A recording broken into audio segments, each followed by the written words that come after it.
बिस्मिल्लाहिर्रहमानिर्रहीम। अल्लाहुम्मा सल्ली व सल्लिम अला नबिय्यिना मुहम्मदिन। अस्सलाम वालेकुम व्यूअर्स, कैसे हैं आप सब? अल्लाह ताला से दुआ है अल्लाह ताला हमेशा हम सबको अपनी रहमत के साए में रखे, आमीन सुम आमीन। आज आपके साथ डबल लेयर वाला आलू का खस्ता लच्छा पराठा बनाने की रेसिपी शेयर कर रही हूँ। आई एम श्योर इससे पहले आपने ये वाली रेसिपी कभी ट्राई नहीं की होगी, और मैं आपको गारंटी से कहती हूँ जब आप ये एक दफ़ा पराठा खाएंगे तो आपको मज़ा ही आ जाएगा और आप उंगलियां चाटते रह जाएंगे। पहले आपने आधी प्याली पानी लेना है, उसमें आपने 1 टीस्पून शुगर यानी कि चीनी ऐड कर देनी है, हाफ टी स्पून नमक ऐड करना है, और 1 टेबल स्पून भरकर आपने इसमें दही शामिल करनी है। 1 टेबल स्पून भरकर ही आपने इसमें घी शामिल कर देना है। अब आपने सारी चीज़ों को बहुत अच्छी तरह से मिक्स कर लेना है। मिक्स करने के बाद अब आपने 1 कप भरकर इसमें मैदा शामिल करना है। आप चाहें तो आप गंदम का आटा भी शामिल कर सकती हैं, और मेक श्योर आपने मैदा या आटा छान कर शामिल करना है।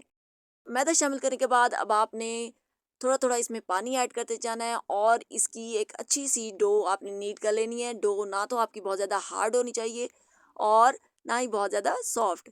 डो को नीड करने के बाद आपने इसके ऊपर दोबारा से घी लगाना है और इसको 10 मिनट का रेस्ट दे देना है।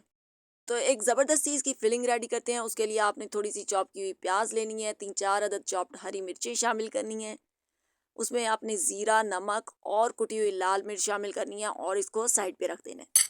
साथ ही आपने पैन में 2 टेबल स्पून ऑयल लेना है और उसमें आपने एक मीडियम साइज़ का आलू बिल्कुल बारीक कटा हुआ शामिल करना है। साथ ही आपने इसमें ज़ीरा शामिल करना है और इसको आपने 2 मिनट तक कुक करना है। इसके बाद आपने इसमें स्पाइसेस ऐड करने हैं, जिसमें पहले आपने हाफ टी स्पून आपने नमक ऐड कर देना है, हाफ टी स्पून कुटी हुई लाल मिर्च शामिल करनी है, हाफ टी स्पून आपने भुना कुटा ज़ीरा शामिल करना है। बहुत अच्छी तरह से आपने इसको मिक्स करना है और एंड में आपने इसमें हरा धनिया शामिल करना है, और ये आपकी बहुत ही ज़बरदस्ती फिलिंग बनकर रेडी है।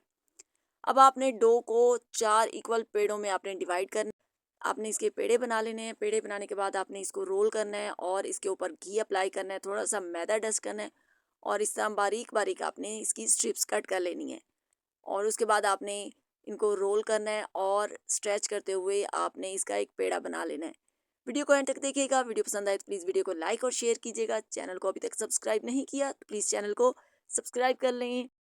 तो इस तरह मैंने दूसरी रोटी को भी बेल के उसके ऊपर घी लगाया, मैदा डस्ट किया, बारीक बारीक स्ट्रिप्स में कट किया और स्ट्रेच करते हुए पेड़े बना लिए। तो आप देख सकते हैं कि कितने सारे लच्छे बनकर रेडी हो चुके हैं। उसके बाद आपने इसको बहुत ज़्यादा नहीं बेलना, ज़्यादा बड़े साइज़ के हम इसके पराठे नहीं बनाएंगे, मीडियम साइज़ के बनाएंगे। और जो फिलिंग रेडी करके रखी थी उसमें मैंने 2 टेबल स्पून मायोनीज़ ऐड कर दी। अब आपने फिलिंग को रखना है पेड़े के अंदर, और उसके बाद जो प्याज वाला मिक्सचर हमने रेडी किया था और पानी लगा के बहुत अच्छी तरह से अपने पराठे को सील करना है, और इसके ऊपर मैंने तिल लगा दिए। इसके बाद आपने दोनों साइड से अच्छी तरह कुक करते हुए गोल्डन सा खूबसूरत सा कलर आने तक फ्राई करना है। तकरीबन 5 से 6 मिनट तक आपने इस पराठे को ज़रूर फ्राई करना है। और ये देखें माशाल्लाह से बहुत ही खस्ता क्रिस्पी डबल लेयर वाला आपका आलू का पराठा बनकर रेडी है। तो वीडियो कैसी लगी मुझे कमेंट सेक्शन में ज़रूर बताइएगा। ऐसी हेल्दी और मज़ेदार वीडियोस देखने के लिए मेरे चैनल को विज़िट करना मत भूलिएगा। तो मिलते हैं नेक्स्ट वीडियो में, तब तक के लिए टेक केयर एंड अल्लाह हाफिज़। तो ऐसी हेल्दी यूनिक स्टाइल रेसिपीज़ देखने के लिए मेरे चैनल को विज़िट करें, और फैमिली और फ्रेंड्स के साथ शेयर करना बिल्कुल भी मत भूलिएगा। Thanks for watching.